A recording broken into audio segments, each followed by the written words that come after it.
Hey everybody, welcome to Heathen Talk. I'm Lauren, and with me as always is Torin and Josh. And this week we are talking about Midwest Heathens. Or not Midwest, Mid-Atlantic Heathens. Yeah. Lauren had talked to 50 companies this morning in a speed job interview thing, so her brain's mushy. And also ladies here with us, because it's storming here. Guys, if you get a second, please go over, like us on Facebook. We are Heathen Talk on Facebook, Heathen _talk on Twitter. Of course, you can always go to heathentalk.com and find all of our stuff. If you're listening to us on a podcast service such as iTunes, or if you're watching us on YouTube, please go and give us a review. It not only helps other people find us, but we like to know what you think. And you can always get a hold of us on Facebook, especially, and we answer pretty quickly if you message our page. Or you can email any one of us. It's our first name at heathentalk.com, or all of us at hosts@heathentalk.com. And we will, well, I check the email and the Twitter, so someone will get back to you. Otherwise, oh man, we've got a big week. I'm going to toss it over to Torin and Josh. I'm going to toss it to Torin. Torin. Okay. Well, I want to say real quick on the note of the email addresses. I meant to mention this last week. A few weeks ago, one of our listeners sent me an email, and I received that email while I was at work. Wasn't able to respond to it then, and then it got buried in my queue somewhere, and I had been unable to find it. So I do recall it was a question, and it was a good one. That's about all I can remember. If you still want me to answer that question, feel free to resubmit it and email it to me again, and this time I promise you I will actually get to it when I'm sitting at a real computer and not at my telephone on a lunch break. That said, tonight we are... Josh, do you want to introduce our guest real quick first? Sure. Tonight we have Lukas Hägele with us, and he is a student of philosophy and German literature at Roanoke College, practicing heathen for the past 6 years. He's been involved with several heathen groups and is currently a member of Gollinkambi Kindred. Is that how you pronounce that? You got it. It's out of Bedford. He is a proponent of Sueic Heathenry and an avid hiker. His kindred will be hosting its annual spring moot from April 8th to the 10th at Camp Karma in Bedford, Virginia, which is open to the public. We will get that on our It's on the calendar. I don't even have to do anything. Why do I even show up? Well, to be fair, Lukas got it to us quite a while back, so it's been up there for like 2 months. And Josh, I did, thanks to Mark. Yeah, Mark is, who's not with us tonight, so Mark, we really miss you. Forgive the massive cluster that this is going to be without our producer. Before we get to the toast, I promised the chat room that I would make this announcement so everyone can hear it. If you have questions for the guest or the staff, send them to me in a private message on the IRC. That way they'll be perfectly aggregated and won't get lost in the craziness that our IRC has been lately. That's the best way to get questions to us, so you should do that. Right. And tonight, in our normal fashion, we are toasting somebody very special to us. I think by this point we've made it extremely obvious to you that he's rather special to us, and not just because he's given us money. Tonight we're toasting Sam Flegel because his he was using GoFundMe, correct? Kickstarter. I'm sorry, the Kickstarter campaign he was running for his illustrated Hobmall is done, and it was a ridiculous success. I think in no small part to the wonderful listeners of Heathen Talk. In the end, he was, I think, funded 4 times over with 472 backers and a pledging of $35,108 for this project. So it was, like I said, ridiculously successful. Sam, you completely deserve this success. You do amazing work, and we hope to see much more work out of you in the future. To Sam. To Sam. Sam. So, also as we do every episode, Lauren, what are you drinking tonight? I'm really stuck in a rut right now. I'm drinking 2016 Diet Dr Pepper again. Hey, They got the aspartame just right on that vintage. I know. It's good. It's good. I mean, Yeah. you might as well drink it while it's here. Are you thinking about cellaring any of it? The problem is I just don't have the room. It's really just don't have the room. But it is really good, and it goes really well with absolutely nothing. It's what's in the house tonight, to be honest with you guys. All right. So, Josh, how about you? I am drinking Burnside's Spring Rye. It's quickly becoming one of my favorite rye beers, right up there with Dawn of the Red by Ninkasi, who still hasn't given me free beer. It's time. It's time, Ninkasi. It's time. It's time. All right, Lucas, what do you got tonight? I have a delicious blackberry wine from Chateau Morset. I'm not sure if you can see the label, but Chateau Morset is a Virginia vineyard. They're about an hour south of me. Really beautiful place. Fantastic. I may not have much respect for the booze in Virginia, but I at least have respect for you drinking local. I'll drink to that.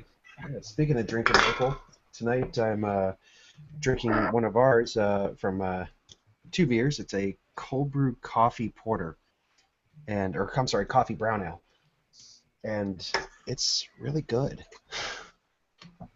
They just got it right, and you don't always get it right with this one. It's true. So I guess we should get right down into it. We are talking, this is one of our, well, we talk about it a lot, but I think we've had precisely 2 shows on it. This is Regional Heathenry. 2, well, we did did Ladies' Night 2 was Midwest Heathenry. So 3-ish. Well, Pardon me, guys. that's okay. Do your thing. Alan So Gray. for those of you listening at home, we are trying to do this series on regional heathenry because, as we've said many times, regional heathenry is important. Heathenry is a religion that is built on many things, and one of the important parts is the land that you're on. Well, it's really going to inform your traditions. It's going to inform what you believe, the local spirits and whites, etc., etc. And things are going to start to differ from region to region, and we're starting to get into that period of time where we're starting to see those differences in the different regions in America and around the world.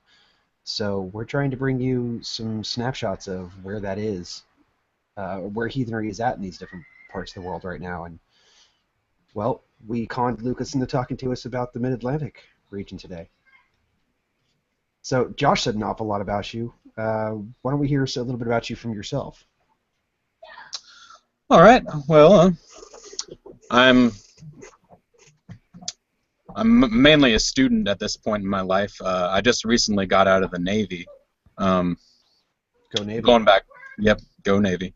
Going back to school to finish my degree pretty soon. In the meantime, I'm just working at a tech exchange sort of place, a lot of vintage games and all that. I really came into heathenry freshman year of college.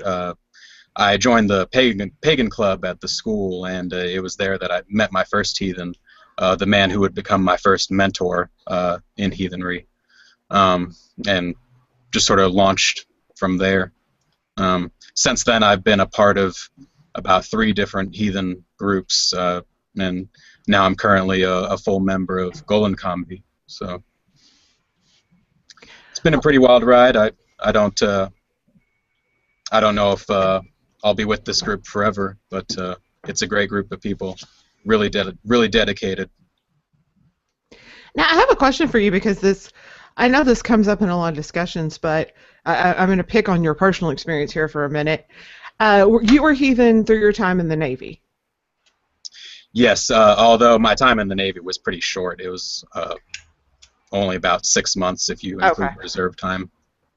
I was just curious because we do get a lot of questions sometimes from people who are more nomadic because of they're in the Navy or other various things. And I always like to pick the brains of people who were heathen and especially in the military to ask them, kind of how they did it, how they reached out. So if you have any insight on that, it would be awesome. Well, I was lucky enough to be part of a group before I left for the Navy, and still be a part of it when I came back. Although I was surprised to find that when I was at boot camp in my division, there were 3 other heathens in my division of about 95 men, and one guy who described himself as a Celtic witch. And if I've ever met a witch, it was this guy. I mean, just based on the sheer amount of insane card tricks he could do. Well, I know that's my standard for judging a witch. Exactly. That and whether or not they float. I was gonna say I've got a scale with a goose on it out back. So. I prefer to burn witches, but to each his own. It's just really not environmentally friendly to do that. They do pollute quite a bit when you burn them. It's about sending a message, though. Fair enough. Fair enough. So, tell me a little bit. What is heathenry like where you are, in your particular area, your Virginia? Other than, of course, your kindred, based on your knowledge and your being plugged into the area. I mean, what's it like event-wise? How many groups are there? How many? Take a wild guess. How many heathens there are in the area? Well, in the greater Roanoke, Blacksburg, Lynchburg region, I've encountered at least 20 other heathens, probably. My kindred itself has probably about 7 or 8 pledged members, I believe, and a number of other regular comers who have not been pledged yet. I've been part of several groups in this region, and each one of those groups had give or take 10 people.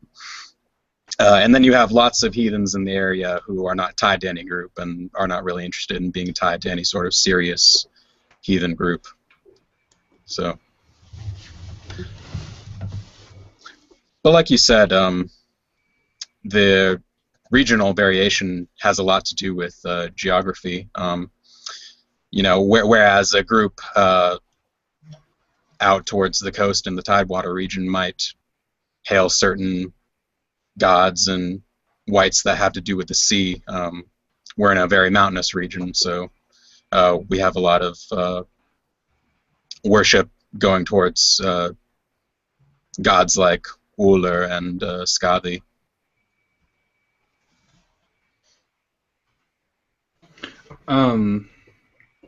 Sorry, I was doing producery stuff.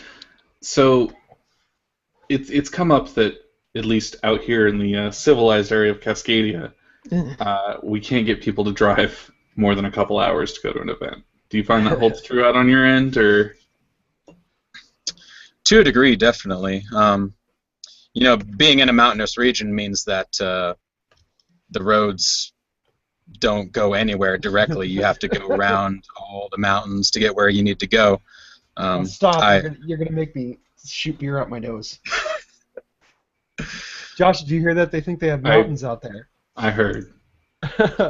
I'm sorry, Lucas. Continue. Our mountains are classy. They're old. You have part of Africa. You have part of Africa out there in Virginia. There you go. Geology nerd. Sorry, that was for our one geologist listener. But myself, I travel about an hour to our monthly Kindred meetings. I know some people who regularly travel from the Blacksburg area, so that's a good hour and a half, maybe hour 45 that they're coming. A lot of people don't come on a regular basis just because of how far of a drive it is. But we do try to meet in the middle, meet in places like Roanoke, which is sort of a central hub of the region, to make the driving a little less on everyone. So do you guys end up getting a lot of military heathens through there? I mean, that's Virginia. You guys got that gigantic concentration in the Hampton Roads area of military bases. Yeah, there's a lot to say about that. My kindred itself is mostly comprised of military or ex-military members. You do have that Hampton Roads area as well as the Capital Beltway area where most heathens are ex-military or some kind of federal employee. And I think that informs the flavor of heathenry in a number of ways. I think military and ex-military heathens seem to lean towards the Nordic flavor of heathenry. Why, I couldn't really tell you. That's interesting that you have that observation, because I would say I've had very similar observations, because a lot of our heathens here are also former military. So yeah, I can see that completely. Yeah. I mean, It's definitely an interesting question to tackle. Yeah. Yeah. So heathen military folks that are listening, answer this for us, please, because we only have Torin, and he's a weirdo. He's not a Norse flavored heathen. So if you have an answer for this, please let us know, because I'm actually legitimately curious now. But he is a Swede. Yeah, well, so am I. One of the things we kind of mentioned in the pre-show was that on the West Coast we tend to be fairly informal. But you mentioned that on the East Coast you guys tend to do things a little more formally. Does that translate into your gatherings at all? Do you see that more in ritual? People are showing up in their Sunday best versus just, their tier t-shirt and Doc Martens, or what? Surprisingly, most groups I've been a part of have been on the less formal side, but I think that may have more to do with the fact that these groups were startups. There aren't really any heathen groups in this area that have been going for more than 4 or 5 years. Groups that have an established liturgy. So yeah, I think a lot of people underestimate the seriousness of the rituals that we perform. I do my best to try and introduce a level of sophistication, especially during rituals like Sumbul. Our last Sumbul that we went to, I dressed up in the best clothes that I had, which consisted mostly of a green sweater and my tweed jacket, some corduroy pants. But then you've got... Hold up. Wait, are you sure you're not... You called me a hipster? Yeah, I mean, really. Was there any doubt? Look at that haircut. Oh, I'll go up and get my Ray-Ban glasses. Hang on. But then you have other groups like White Marsh Theod and the Eldritch. I don't know if I'm pronouncing that correctly, but the Eldritch Heathen Guild in Richmond.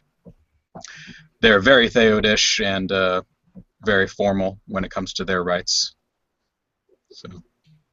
Definitely high church heathens when it comes to the Theods. Mm-hmm. They're Episcopagan. Definitely.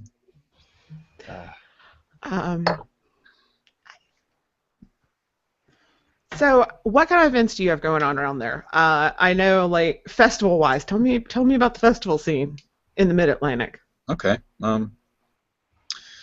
Well, just here earlier this month, we had our St. Patrick's Day parade here in Roanoke. That's a really huge event. I think Roanoke is one of like the top 5 cities in the country as far as St. Patrick's Day festivals. Some heathen groups in the area are a big part of that, especially the Vikings of the Valley. They have their own longship float that they pull in the parade. I am a part of Vikings of the Valley, and I'm usually in the parade with them, but I wasn't able to this year because of work. There's that. Of course, we have our Kindred's annual spring thing, which draws heathens from the DC area down to Raleigh. As far as other events that heathens might be concerned with, another big one is what is it called? It happens right around Winchester, Virginia, every year at Thor's Hollow, which is a piece of land owned by a heathen couple. They put on, I think it's a Vannerfest, maybe. I think it's Vannerfest. I haven't been yet. Haven't had the pleasure, but that goes on every year. That's just a few of them that I know of. So oh, go ahead, Doran. Please. Well, I was going to say, so I mean, since we're doing, an episode on regional heathenry, I thought we might start to try to get into some specifics of Mid-Atlantic heathenry and what makes it special, what makes it a distinct thing.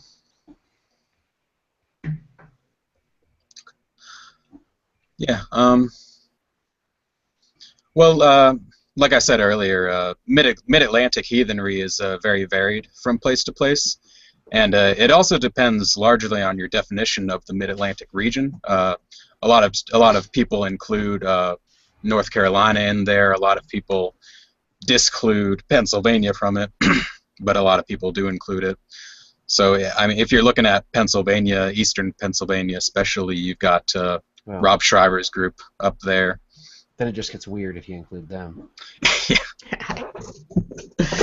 But it's interesting. And then as you go down I-95, you've got White Marsh, of course, very Theodish. The Theodish groups seem to thrive along I-95, it seems. You got them, White Marsh, and the Theodish group around Raleigh, as well as the ones in Richmond. But then, very, very military style heathenry in the Hampton Roads area. Yeah. So one of the things you mentioned that I think it sounded fairly unique, at least to the Appalachian area, is that there's a common knowledge of Celtic practice and superstitions. And I'm curious, specifically in your area of Virginia, does that seem to impact heathenry, for instance, for your kindred?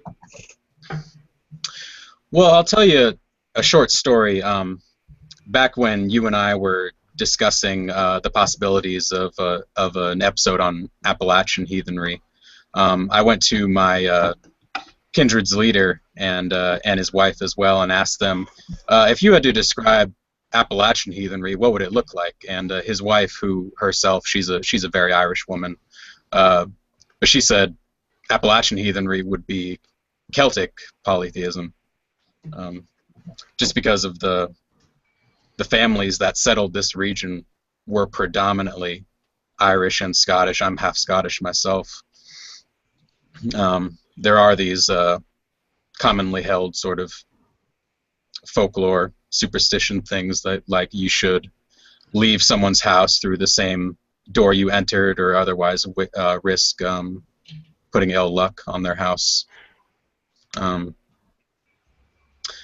not to downplay Native American influences as well. You've got a lot of Cherokee blood in the people who are native to this region, and Cherokee myths involving the creation of the mountains of our region. I think it was a Cherokee myth that said that the mountains of our region were created by a giant eagle crashing into the earth.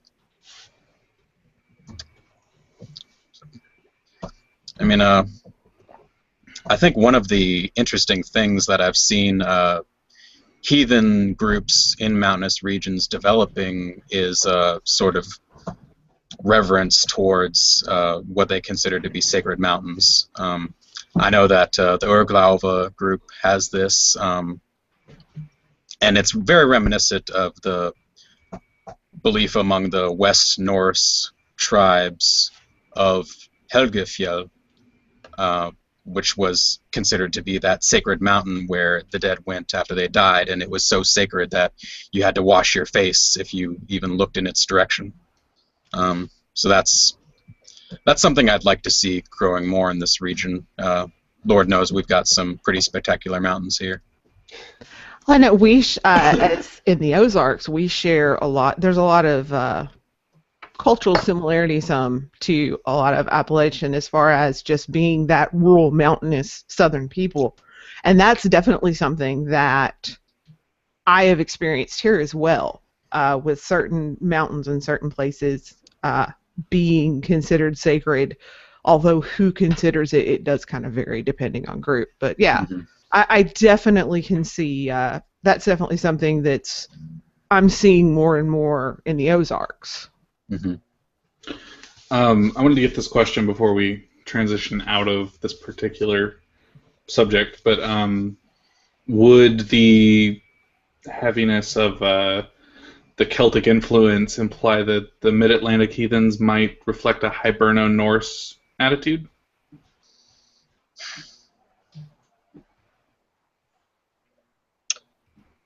I'm not sure I understand the question, but I guess it's basically means like if we're sort of blending different cultures together into our practices. I'm sure Kevin will clear this up, but I would assume that it's in a reference to the heathenry that the Norse invaders of Ireland would have practiced, or the Norse invaders of Scotland. Gotcha.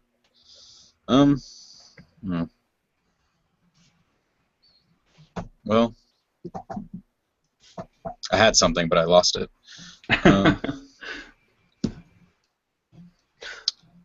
Seems to me, if nothing else, within like just cultural practice, there would be some similarities just from what you've described. Okay. Yeah. We definitely have the cultural influences. The degree to which they sort of seep into our heathen praxis is I'm not sure I'd be able to answer that. You know, I think that among my folk we try to keep them separate as much as we can. Just because we don't you know, we don't go honoring Celtic deities during our rituals. You know, it's Germanic only as far as we're concerned. There's no blending of that pantheon then. Right. Now, I have to wonder, you know, we've talked about, you know, some of the influences, like the Celtic influence, stuff like that, but just in that entire region, you guys have a lot of really interesting diverging traditions. You know, we've talked about the Theodes, we've talked about Erglave, both of which are really insanely distinct as far as heathenry or heathenish things go. And not to mention, you know, all the folk traditions and stuff that you have, especially when you get a little bit more west into the Appalachian Mountains area. So I would imagine there's some really interesting things popping up from area to area. Sorry, I'm trying to actually form this into a real question. I promise you. I think I get where you're going. Okay. Yeah. I don't think it's a mistake or I don't think it's circumstantial that you've got Theodish style groups popping up in regions of the Mid-Atlantic that are predominantly of Anglo-Saxon descent, like Maryland and the eastern part of the state of Virginia. And then as you get more into the Appalachian region, you've got a lot fewer of these Anglo-Saxon influences in the development of our heathen groups. Yeah, it's a very diverse region. Really, I can only speak for my region of Appalachia, but I have had contact with a lot of groups in the region. A lot of us go up to events in Pennsylvania, like the East Coast thing is probably the biggest event. How is okay? Go ahead, Josh. You brought up an interesting thing there, where you said you can only speak to your region of Appalachia, and for some of us, for me specifically, I'm used to such big distances because I've always lived on the West Coast. You know, I grew up in California, and my state is 16 to 18 hours from the north border to the south border. So how big of a region are we talking about when we talk about Appalachia? Well, gosh, I mean, the Appalachian Mountain chain actually stretches from Maine to Georgia. One of my life goals is actually to walk the entire Appalachian Trail from Maine to Georgia. So technically, you could involve the western parts of all the states in that region, and I think I think in all of those regions, heathen groups that are developing are more pan-Germanic in style, whereas heathen groups in the eastern parts of the states are more, not to say Theodish, but more culturally specific. Well, I mean, I know from my time living in the Appalachian region, I spent a grand total of about 5 years living in north central West Virginia. And culturally speaking, I mean, that's the type of place where you can encounter an entirely different culture by driving half an hour. So I didn't really encounter heathenry when I was there. That was when I was first getting into it and didn't realize that there could be anybody near me that gave a crap. Mm-hmm. And, you know, I also had, you know, dial-up internet at the time. So, hi, kids, get off my lawn. Yeah. Who cares? Yeah. You know, they say that the Civil War could have gone on for another 10 years if Lee had just hidden his army in West Virginia. Hey, Yeah. well, you know, I can tell you a completely anecdotal tale of people in that state that are not aware of the fact that the war ended. I mean, I can't document that for you. I can only tell you about the people I encountered, and it scared the crap out of me. Mm. Well, they're all traitors, so. Now, I do have a question for you about your particular area. I know you can only, because this is more, I guess this is more speaking to your kind of specific, how, you know, granted, I'm here in the crazy Bible Belt, but how do people deal with the heathens, like, that are, you know, your standard everyday Christian or whatever predominant? I'm completely honest, in my brain, y'all are all a bunch of snake handling Baptists, so I don't know what the actual predominant Christian faith is out there. So, you know, what are those relations like? There's a lot of truth to what you said. I don't know if you've ever heard of Liberty University, but it's the largest evangelical Christian university in the world, and it's right on our doorstep in Lynchburg, Virginia.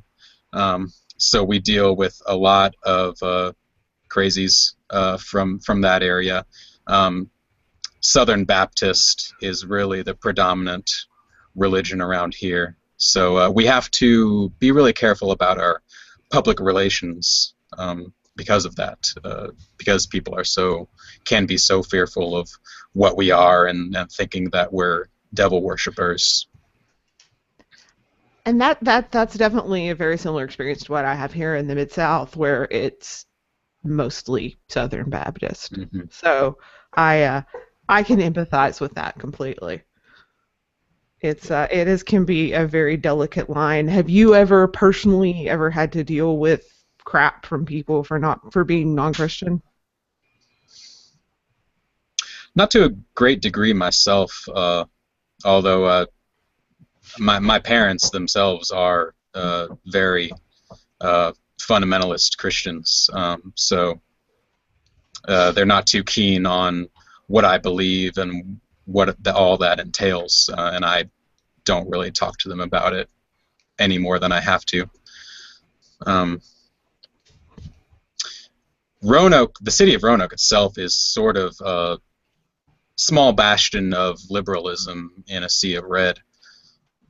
So we find a lot of like-minded, open, accepting people there, but as you get out of the city, you have people who are very wary. In fact, I know I've told a few people about my kindred's recent purchase of our tribal land, and that land used to be a Christian attraction site called Holy Land USA. So the neighbors who live around the property that we purchased are extremely curious about who we are and why we purchased that land, what we're going to be using it for. I don't know how happy they're going to be with us after they see what we're doing, but That I actually say that for a kindred that's not been established for a super long time, that's actually ambitious and exciting. So what are you guys planning to do with that land? yeah. And everything that we've accomplished is we owe largely in part to our Kindred's leader. He is an extremely ambitious man. He has a lot of resources himself, so it's thanks to him that we've accomplished so many things in such a short amount of time. But essentially our plans for the land are to establish it as a heathen hof, having multiple vays sort of plotted around the land. It's about a 35-acre piece of land, I believe, so we've got some space to work with. It's pretty hilly, but it's already got a few shelters built on it already from the Christian attraction site that it used to be. So we plan on taking down all the Christian imagery that's still there and converting it into heathen use. Publicly, the land is going to act as sort of a folksy art retreat, so that the Kindred has some actual profits coming from the land. And then we'll, of course, have exclusive usage of it for our rituals. Now, are you planning, from the heathen perspective, are you planning on making this a public thing, or is this strictly a tribal matter? This is, for the most part, this is going to be our land for our usage in terms of religious rites.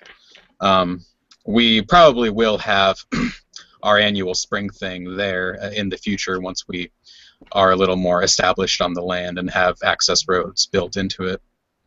But other than that, and the art folksy retreat, it'll be pretty much just for our usage.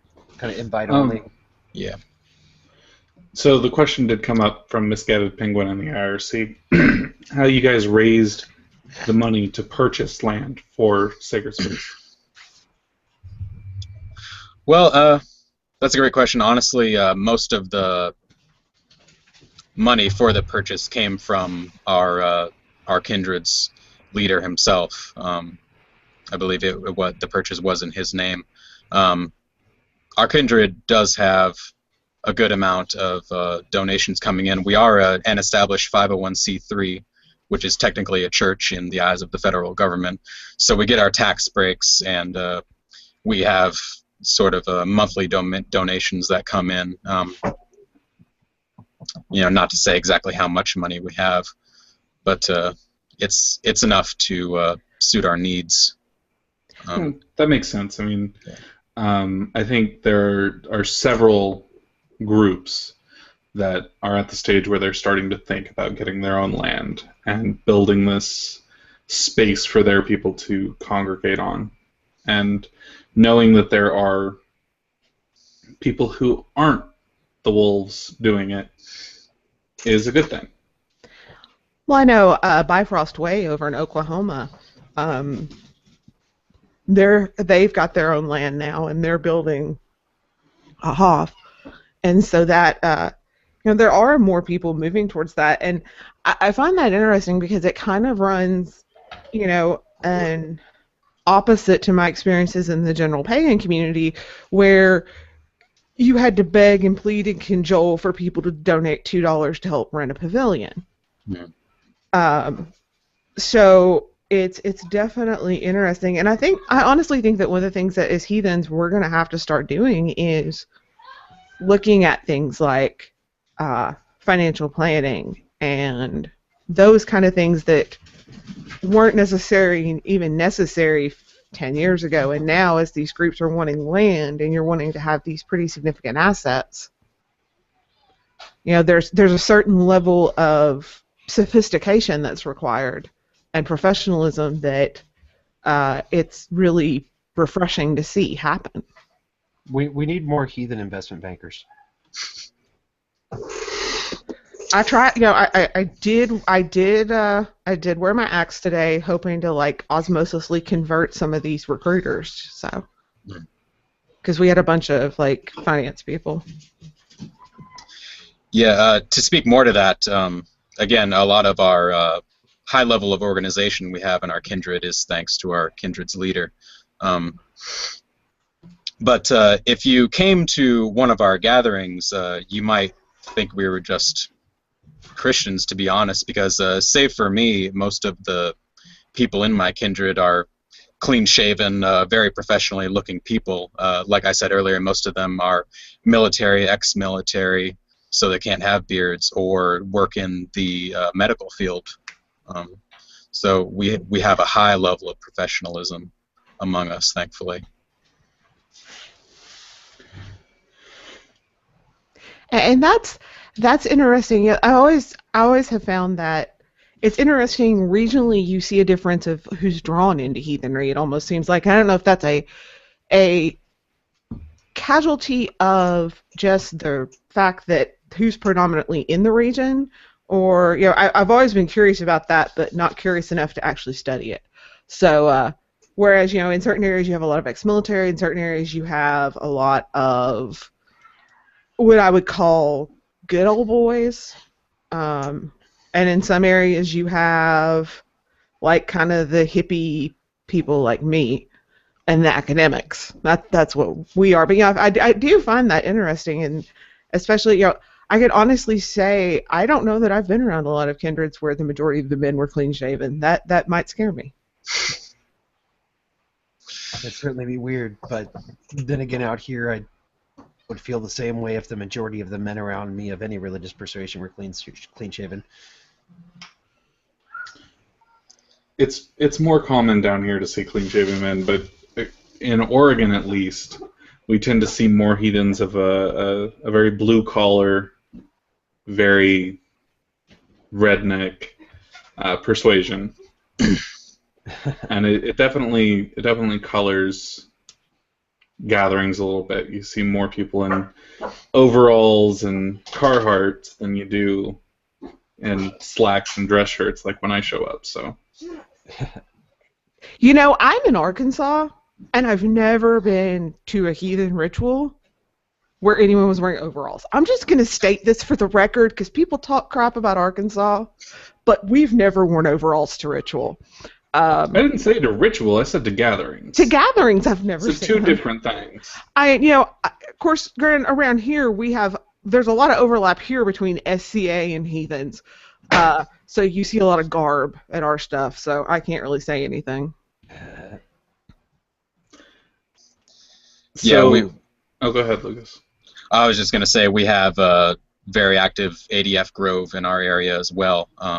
So a lot of Celtic-oriented people who are very big on the garb, and in the instances where we do things together with them, they go all out.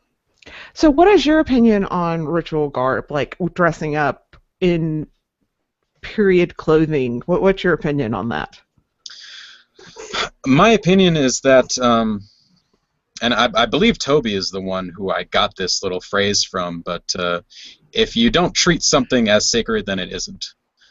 So I am fully in support of the idea of having some sort of specific ritual garb that distinguishes the sacredness of the event from your everyday run-of-the-mill events.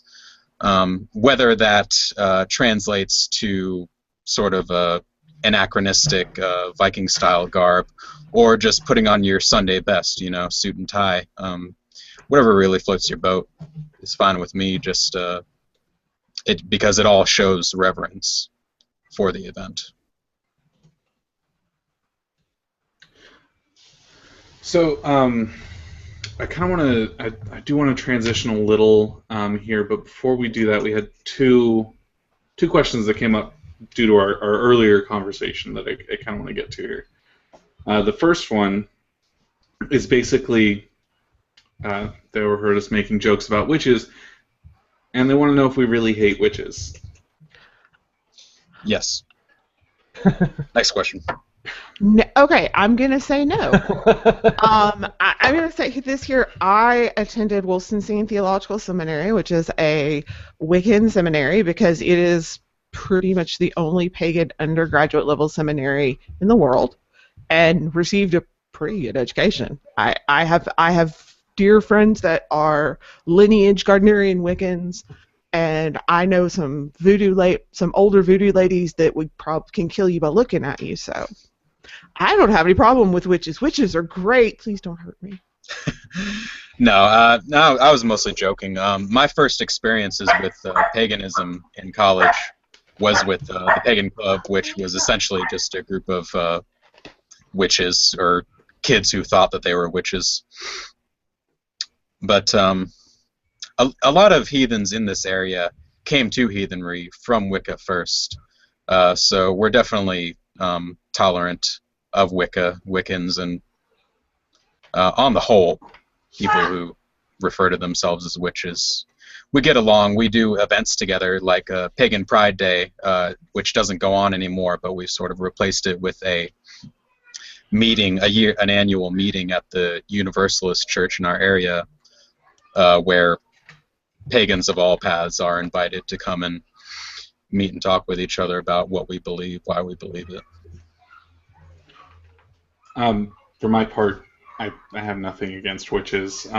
They're easy targets to pick on, and we have a bit of fun, but there's no hate there at all. So, so many heathens come to heathenry from Wicca. I was one of them, especially women. So it's hard. It's I have no huge issues. I think that it.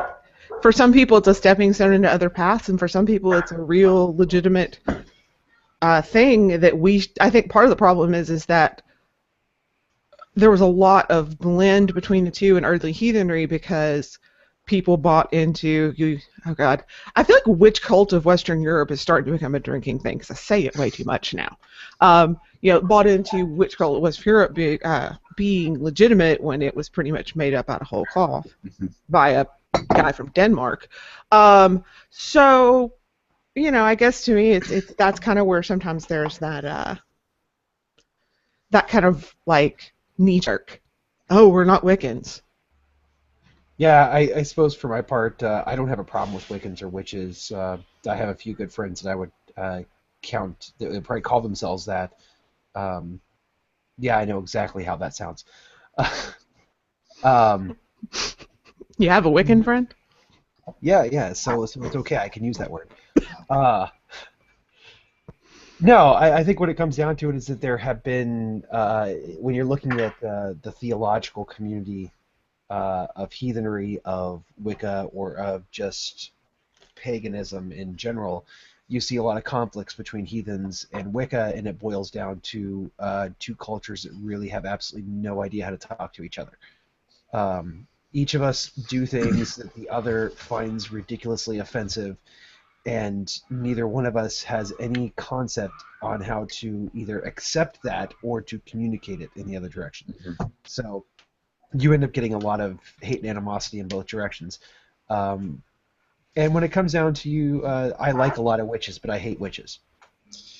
Yeah. But I would say the same thing. I like a lot of individual heathens. I hate heathens.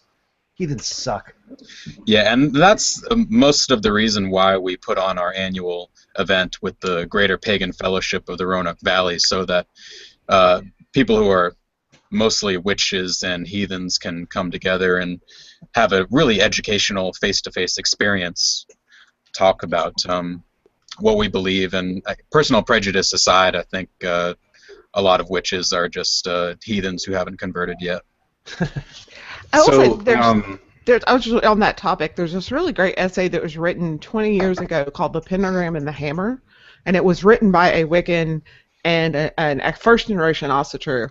And it's it's long, but it's definitely, I think, well worth the read if you kind of want to get into the whole why, Wiccan and pagans and how we can't seem to communicate well with each other. Yeah, that was a decent article. It wasn't perfect. It missed a few things, but it's worth reading. It's outdated. I mean, it's 20 years old, but it's still pretty good. Yeah. So Sorry, apparently being the costumes- boss doesn't mean anything to you people. Not particularly when we're talking about something topical. But go ahead, Yeah, Josh. By we all were means. like on topic. This Josh, is come on. topical. Go ahead and interrupt the And flow. it comes from the audience, so shut it. They're here to serve us. Oh, don't say that. This is not Lucas, Burger King, Torrent. you've You can mentioned have that- it your way. I'm looking at you, Lauren. You mentioned the ADF Grove in your area, and that there's a Wiccan population there. Is there any other pagan groups you can think of off the top of your head? Sheev is wanting to know what the pagan population looks like in your area. As far as organized groups, not many that I'm aware of. Besides the ADF, I think there's some kind of Celtic polytheist group in the New River Valley, sort of the Blacksburg and Christiansburg area, but I've never really done anything with them, never really had much desire to go out and meet them. There are a lot of pagans who practice individually who are not members of any sort of organized group. And I run in a lot of the same circles as these people, so I meet a lot of them, but they don't seem to really be doing much with their religion. Okay, out of curiosity, what other circles are you encountering these folks with? Because I have a pretty good idea in my mind what I think it is, but I'm curious. Well, like I said earlier, I run with the Vikings of the Valley, which is sort of an educational group. We put on a lot of shows. We march in a lot of parades, dressed in our Viking garb, and it's not really a religious thing with the Vikings of the Valley, as much as it is just for education and for fun. But through them, I've met a lot of other pagan people. I hang out in a lot of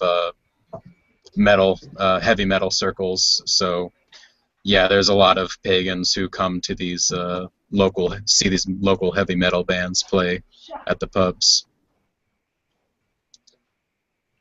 So that's some of the circles I run in. I was going to guess you were a gamer, so I'm off. Oh yeah, no, definitely. I work at a vintage video game store.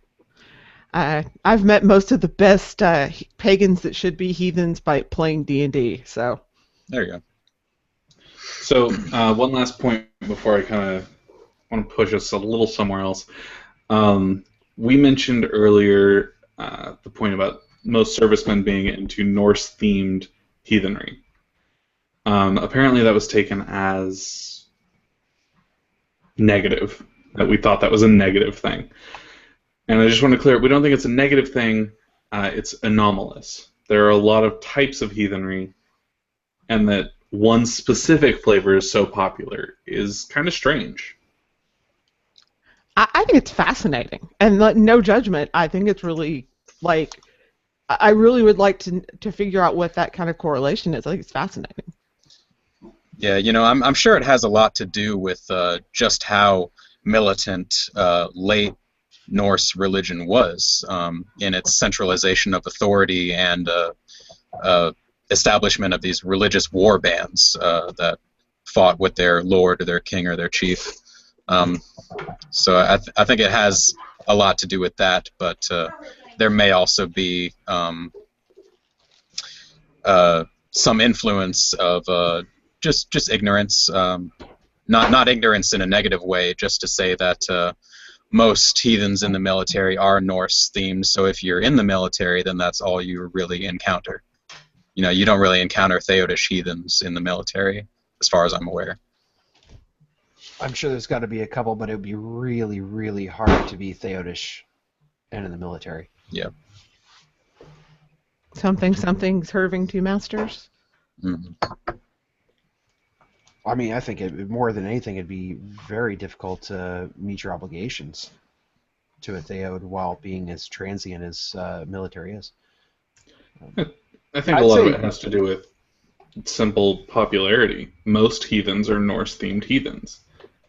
Well, I was going to say... Therefore, most military heathens are Norse-themed heathens. Well, I was going to say, yeah, accessibility of information. I mean, how much of the Heathen Sphere bases almost everything they do off of the Sagas Nettas, which are, you know, almost entirely Icelandic, where they're not Norwegian. So. Yeah, to speak more to that, during my time in boot camp, we were allowed to have religious literature. Yeah. And as far as heathenry is concerned, the only religious literature that I was allowed to have there was my pocket-sized copy of the Havamal and the Voluspo. Yeah, well, I was gonna, you know, I have a similar thing with that, not from boot camp, but from when I had a good friend of mine who went through some bad times and ended up in TPU, and you know, what was he allowed to have? And after we fought with the local TPU at Whidbey Island a lot about it, he was allowed to have a copy of the Elder Edda and a hammer, and that was it. Yeah, you know, and they wouldn't even put heathen on my dog tags. They put me as a Methodist. Hey, that's funny. They made me a Methodist too. Yeah. Interesting placeholder. Well, I don't know about Lukas, but in my case, it was during what I thought was idle conversation. They asked what my father's religion was, and they stuck his on there because they didn't know how to deal with heathen. Which is funny because technically you're allowed to put anything on your dog tags. Your dog tags don't actually mean anything. Yeah, I really just think they don't care. You know, it's 4 in the morning when they're asking you all these questions. So. and you're sitting there in blue sweatpants and you've been up for 36 hours. Yep. And then suddenly you realize everyone in your basic training is a Methodist. Mm-hmm. Kevin had another question for you, Lukas. Is if there's one defining feature of Mid-Atlantic Heathenry, what would it be? Gosh.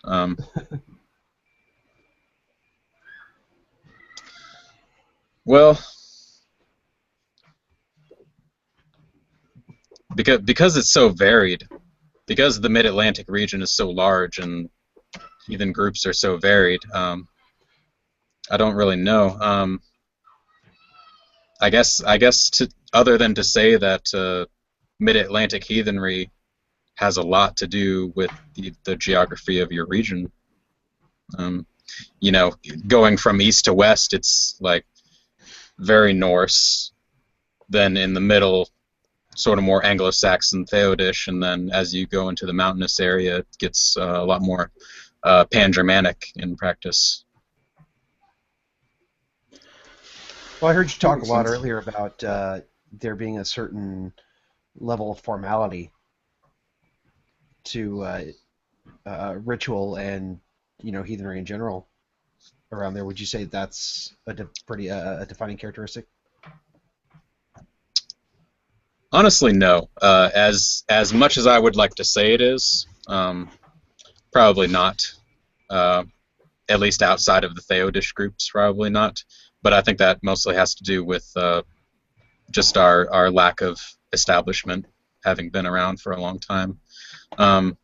When I said that earlier, I mostly meant just sort of your Mid-Atlantic Southern culture being a little more formal in its practice. Especially with things like hospitality. If you go over if you're invited to someone's house, you're expected to bring a guest gift, which usually means a bottle of wine around here. Yeah. Baptists and bottles of wine? What? I don't know. I think the guest gift is definitely something that is pretty common across cultural in general in the Appalachian region. I was just talking with my wife the other day about how in Appalachia in the South there's a certain inherent understanding culturally of the proper way to give gifts. And we were discussing this because my sister-in-law sent us some gifts and left the price tags on, which was incredibly weird to me, having known people from that area. She's in Arkansas, actually. But yeah, bless her heart. Exactly. Exactly. Yeah, I gave a gift to my brother recently and forgot to take the price tag off, and I about died of shame. And like the only person I would give a present to that still have the price tag on it would be my husband, and that's mostly because we share a bank account. He knows how much I spent anyway. So, Lucas, one of your projects that I've found particularly interesting is your blog that you post, and I wanted to pick your brain a little bit about what issues and subjects in heathenry inspire you and make you want to write these posts, because I know the subreddit finds them informative, and I've found them informative and interesting. And I loved your bloat you got some flack, but I loved that post. Yeah. Yeah, I haven't actually gotten back to the blog since then, since that whole debacle with the virtual bloat. I may have gotten into an actual public argument over it. Yeah, in fact, my Kindred's leader told me that there's a professor at a Christian seminary in Nebraska who's using my blog and our website as just sort of cannon fodder, I suppose, for his students to pick apart. Yeah, I have a lot of high hopes for the blog. I know I've just barely started it, honestly, but my next few projects will probably be detailing our requisition of our Kindred land. Next time I'm out there, I definitely plan to take a lot of pictures, a lot of videos. If you like us on Facebook, though, you can see a few of the pictures we've taken already of the land. We just got road access put in, and by road I mean just gravel. Something that a four-wheeler could probably go down, but well, that's a road in Appalachia. Yes. Exactly. So, real quick, what is the address to your blog? The blog is gollinkambi.com/WP. And it looks like Shieldner's already put it up in the IRC, so I think you may owe her a bottle of wine. I owe her quite a bit, actually. I just recently got a care package from her. She sent me one of her drawings here.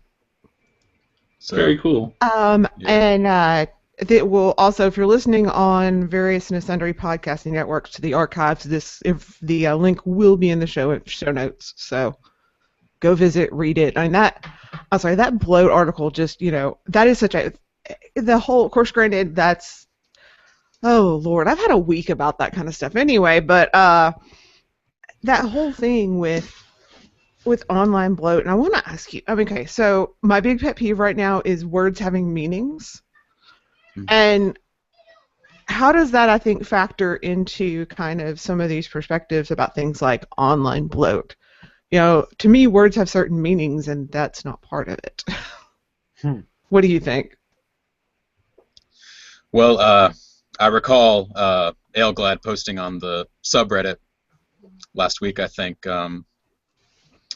that it comes down a lot to what your definition of bloat is. And as far as I'm concerned, personally, bloat involves animal sacrifice. So any ritual that doesn't involve that is not bloat. My Kindred has a lot of rituals where we offer sacrifices as in the form of votive offerings. We don't do animal sacrifice. So in my mind, it's not really bloat what we're doing as much as it is sort of a feigning. But then you've got some people who don't really seem to be concerned with what the definition of bloat is. To them, bloat is just going on Facebook and saying, "Hail Odin." That is a subject that I am sure strikes a chord with pretty much everyone on the show tonight, and several of the people listening. Yeah.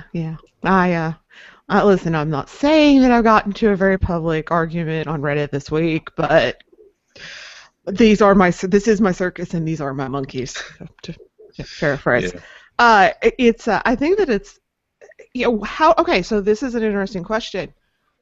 Within your region, how is that, how is bloat interpreted? Like, not necessarily your personal opinion, but regionally, do people tend to call the votive sacrifices bloat? Yeah, that is the general nomenclature when it comes to bloat.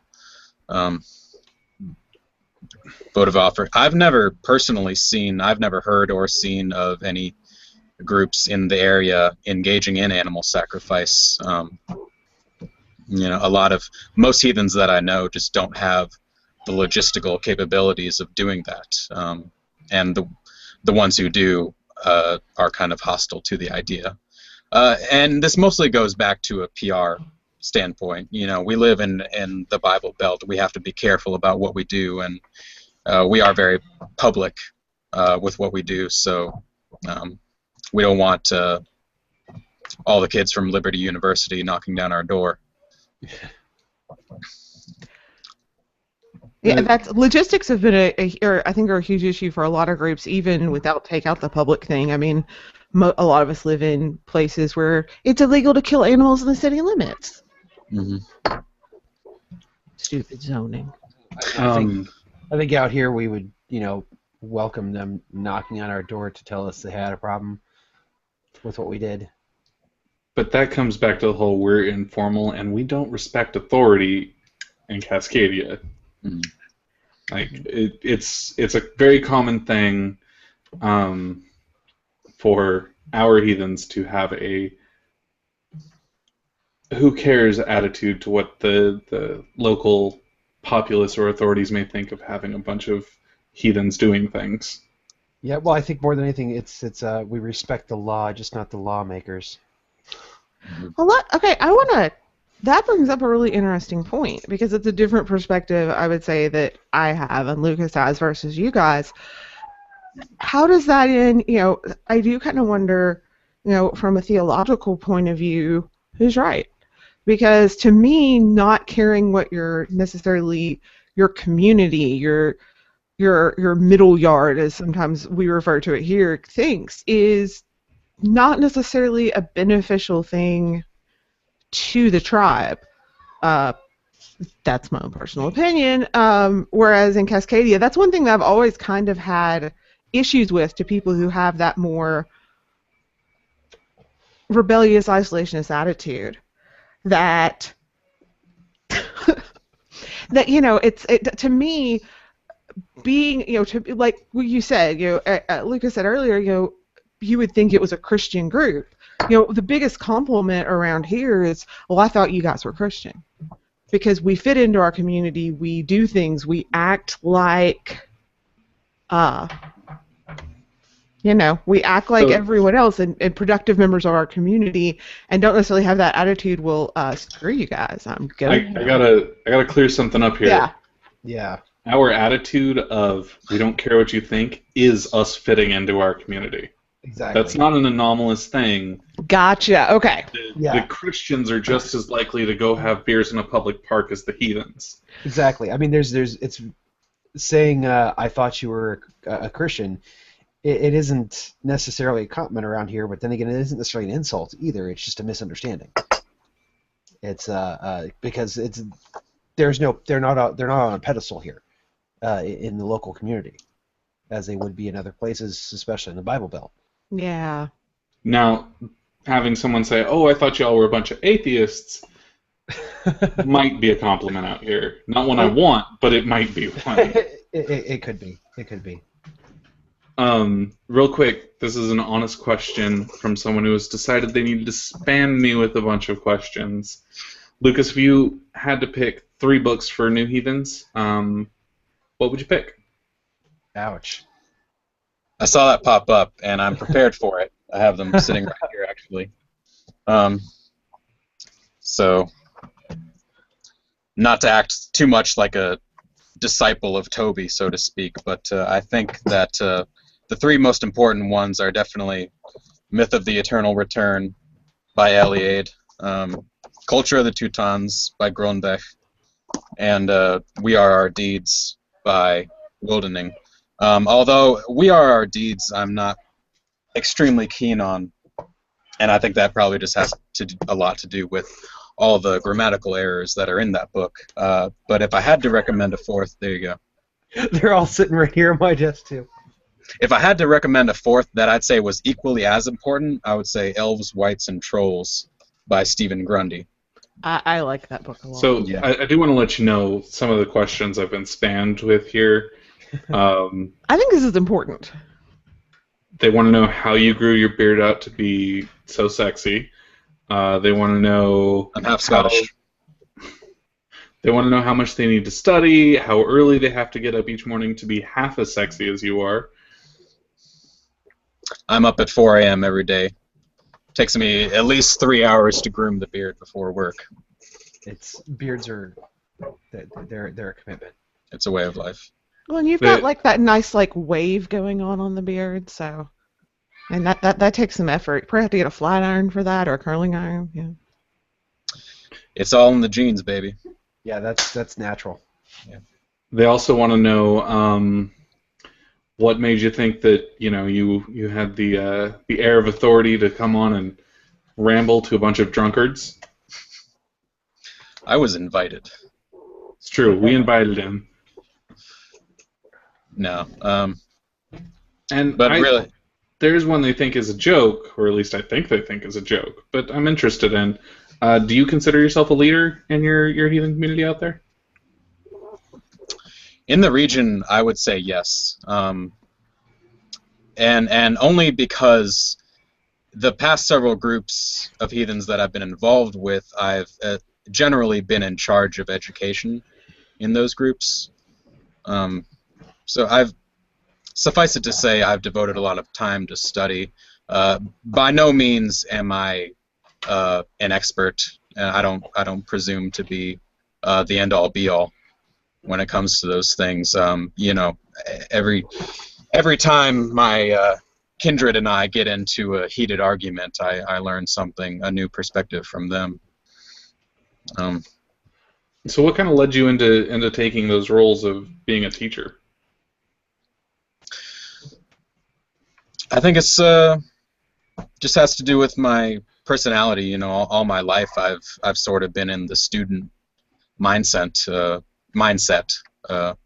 always searching for more knowledge on anything and everything that I'm interested in. I probably owe that fact to just how much free time I have on my hands. But I do guess there's one more serious question that you have to answer. Do you and your kindred have a reasonable zombie survival plan? And That's where rough. can people meet you in the event that happens? That's a rough question in that area. I don't know. I mean, I think the geography is definitely to our advantage. Well, I mean, if you guys had some real mountains, maybe. Zombies can't climb mountains, even I'll tell you low what. ones. You come out here, we'll buy you some beers, we'll take you up into the Cascades, we'll have a good time. Okay. No, we have a good end of days plan. Essentially, meaning we all gather at our leader's house in Bedford, and the population out there is so sparse, and we've got so much stockpiled ammo that we got generators, We only need canned food out the ass. My plan for end of days, I only need 2 bullets. And I can't see very well, so my husband's got to do it. Well, that went to a dark place. Yeah. So we were having a good time, And then Lauren just cut the knees out from underneath the episode. So, that's all we got for tonight, folks. Have a great one.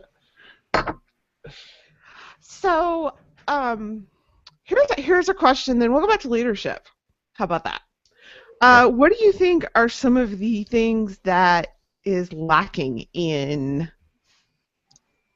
leadership within heathenry in your region, or really just in general? Well, like every time I post something extremely offensive, my kindred leader gets on my back about I keep telling him I'm not a very PR person, I say what I mean. I go even if it offends people. In my mind, when it comes to ritual, I'm more concerned about offending the gods than I am with offending people. So if someone is doing it wrong, in my eyes, I will speak up.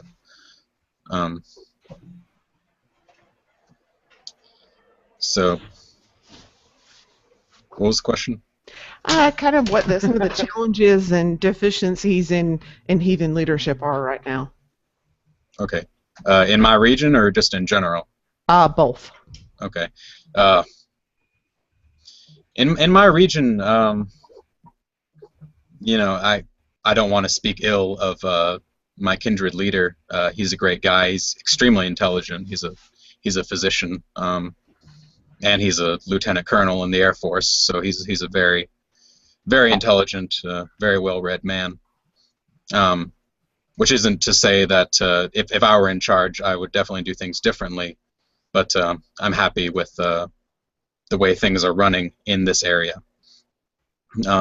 More generally speaking, I would definitely like to see less of the pan-Germanic approach and more culturally centered.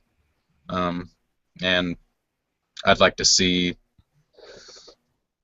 people a little less concerned with people's feelings when it comes to orthopraxy. You know, none of this condoning of online bloat crap. Listen, I'm as hippie, touchy-feely as the next guy, and yeah, there's a certain place you have to draw the line and say this is heathen and this isn't heathen. That actually brings up a project I've been working on, which is very quickly turning into how the monolith of Asatru is not helping heathenry. And how we really do need the cultural diversity that is present in heathenry, and we can't keep trying to wash it away. And I think that's a very important point to bring up. Definitely. Yeah. A lot of people are looking to national organizations for a sort of air of legitimacy when we approach bigger monoliths like the U.S. government. You know, as it stands right now, we have no heathen chaplains in the military, and in order to get them, we would have to have some sort of clergy training program, which is one of the things that big organizations like the Troth are trying to meet. But you know, in my mind, there's no such thing as a truly legitimate heathen clergy program, because everything you learn from one heathen group could be completely useless the next group over, because that group can have a completely different liturgy than the other. Are you saying you don't respect the authority of the Ossipope? I am on record as saying so. Sorry, Toby. He's a smart guy, but he's doing it wrong. Toby's not the Ossipope. Nor will I be. No, but I don't think Hunder listens to us, so... Josh, we don't speak that name on this show. I also don't respect the Os Evangelist, and no, we're not starting a cult, Kevin. He knows what I'm talking about. No matter how much money it would make us. You were just on one tonight. I don't know. I've been up for like... It's the Dr. Pepper.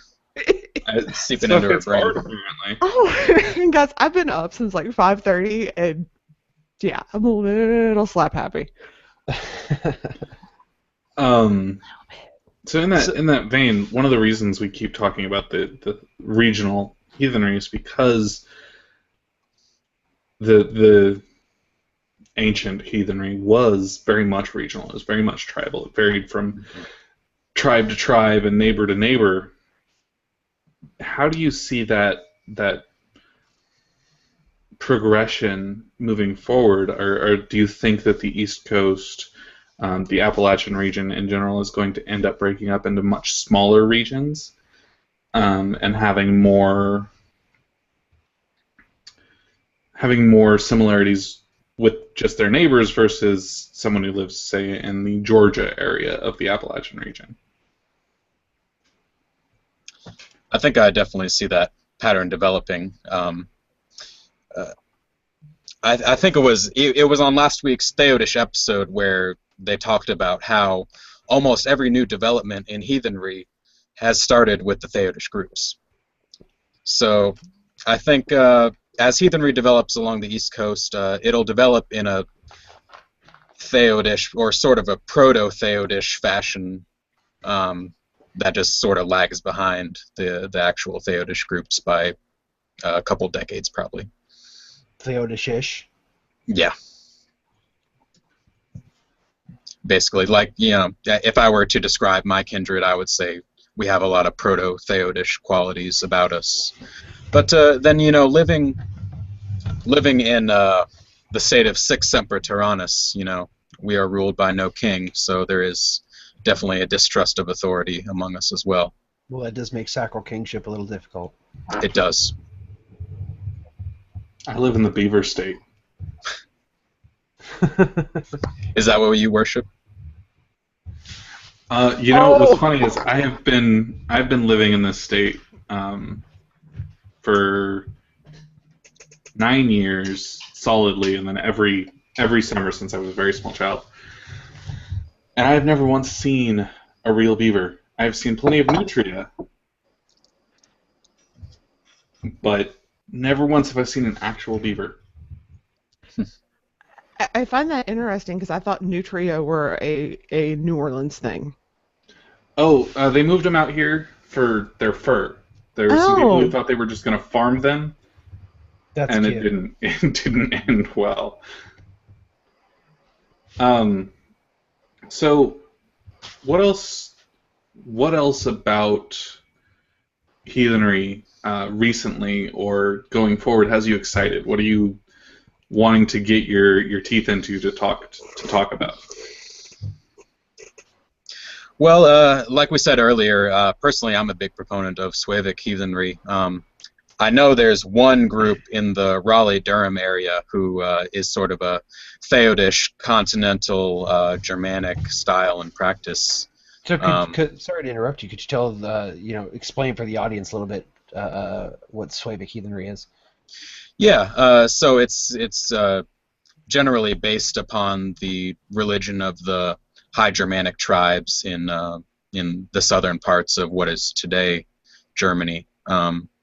So a lot of Alemannic influence, a lot of praxis based on Tacitus's Germania, and then other sources like the Nibelungenlied as well. We would look to those for inspiration. It was mostly through Roman eyes that we understand what the Germanic tribes in the southern parts were like. So we have to sort of try and filter out that cultural bias. Tacitus himself never calls the gods by their names. We only know them by Mercury, Mars, and Hercules. So there's a lot of homework to be done there. Rudolf Sueic is a German scholar of the subject, and he may be the most important scholar that Sueic heathenry has. So it's difficult thing to do for people who don't speak or read German, because most of the literature on the subject is written in German.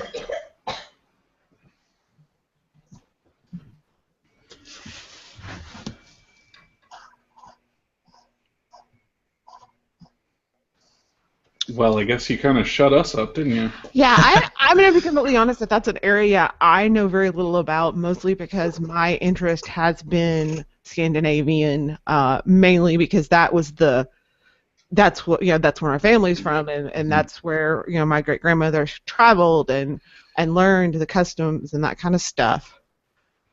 So that's kind of a thing where I just don't know. I know I can learn German on Duolingo, but I'm learning Swedish. Yeah, I would say, for my part, I've said it a lot of times, my heathenry is Cascadian. There's a lot of very broad brush Swedish influence to it, but getting down into the more central German type stuff is just something I've never had the opportunity to get into. It's a rabbit hole, definitely. Now, I do have a question, kind of a logistical question in that. So when you're in an area, because like I am like you in the sense that we are very Pan-Germanic to Icelandic focused in the general Mid-South area and Ozarks, how would you go about, even as a group, thinking about, okay, how do we start figuring out what culture to move towards? Especially when you may have broad ancestry and that kind of stuff. Yeah, that's exactly the challenge that my group and a lot of other groups face. And I think once you have already formed a group and have started doing these sorts of Pan-Germanic rituals, it's extremely difficult to try to narrow it down to a particular cultural approach. In my group alone, I am very through and through Germanic when it comes to culture. My entire identity is pretty much tied up in my Germanic ancestry. But then I've got a lot of members of my kindred who are of Swedish, Danish descent, or the areas of eastern England that were settled by the Anglo-Saxons as well as the Danes. So in my mind, if you want to accomplish that sort of thing, to have a really culturally specific group, you sort of have to start over from scratch. Yeah, for form's sake, in the future, put another nationality between Swedish and Danish, because we don't like being that close to them.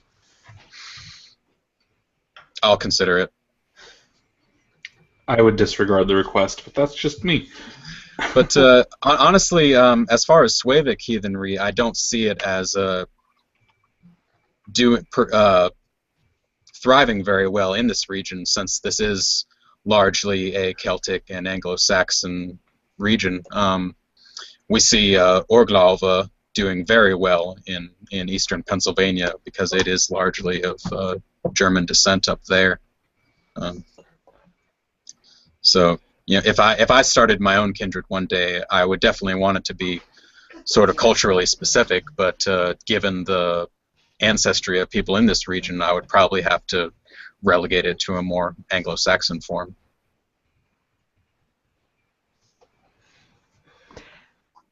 Yeah, and that's always been kind of the struggle for me, because my particular kindred is very diverse, and we have a lot of Germans here, and we have a ton of Irish. So trying to figure out where to go from there is something. So we have 2 minutes left. Yay. And we had a good show. Lauren is ready to go, apparently. No, I'm excited. We had a good show. I am so sorry, guys. I don't know what is up tonight. I'm not even drinking, and Toby's not here, so really, I shouldn't be acting this way. It's true. Lukas, I wanted to give you a couple of minutes just to let us know where your projects are. Let us know if there's a website to, get to your the event you've got going on. Just, pimp your stuff for a couple of minutes. Yeah. Okay. Real quick, what I wanted to say earlier when we were talking about my blog is that I have a lot of plans for that moving forward. I don't envision posting on such controversial topics again anytime soon.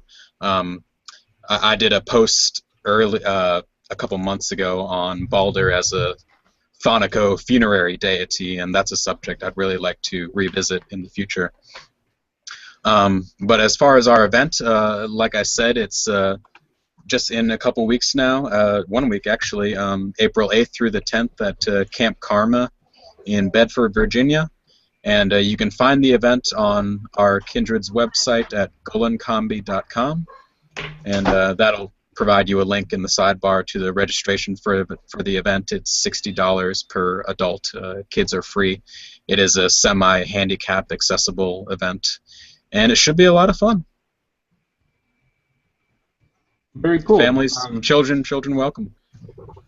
So, just out of curiosity, does Cascadia Moot get any credit for inspiring this? We've been doing this longer than Cascadia Moot. This is our 5th annual event. Dang it! All right, well, then we won't take credit. You copied us. Yeah. Well, somebody has to do it out here. That's very true. Even if they're doing it wrong. So, real quick, guys, it is 8:30. You can find us on all of the social media we talked about before, and I want to give a very special thanks to everyone who has donated to our Patreon account. You've been a big help to the show. It helps pay for our hosting. It has been instrumental in getting us one step closer to having real music, and we really appreciate it. We cannot thank you enough. Definitely. Thank you guys very much. Hopefully we can give you some updates soon on what your donations are paying for. There's I have I'm not saying I have raw files from a new show sitting on my desktop, but I do have raw files for a new show sitting on my desktop right now. Oh, I didn't even know those had come in yet. Fantastic. Yeah, I just got this. Yeah, so we're pimping a mysterious project for you guys that... Two, actually, but yeah. Two that I think we're hosting but not actually contributing to. Yeah, they're just going to be on, we're a network. We're a network now, or we're going to be a network soon. Yeah. And I'm sure next week we'll announce that Lukas has his own show that he's going to be doing on the Heathen Talk Network. Right, because if nothing else, Lost Penguin will tune in just to look at your face. You've got a lot of fans tonight on IRC, so yeah. I love them. So thank you for being here. Really, really enjoyed it. Yeah, definitely, Lukas. Thank you very much for being on the show tonight. I think that we can probably find an excuse to have you back at some point. I would be honored to come on again. Thanks so much for having me. Our pleasure. Just remember, you're doing it wrong. You're not the boss of me. Everybody have the only one who gets to say that. Yeah. Everybody have a good week.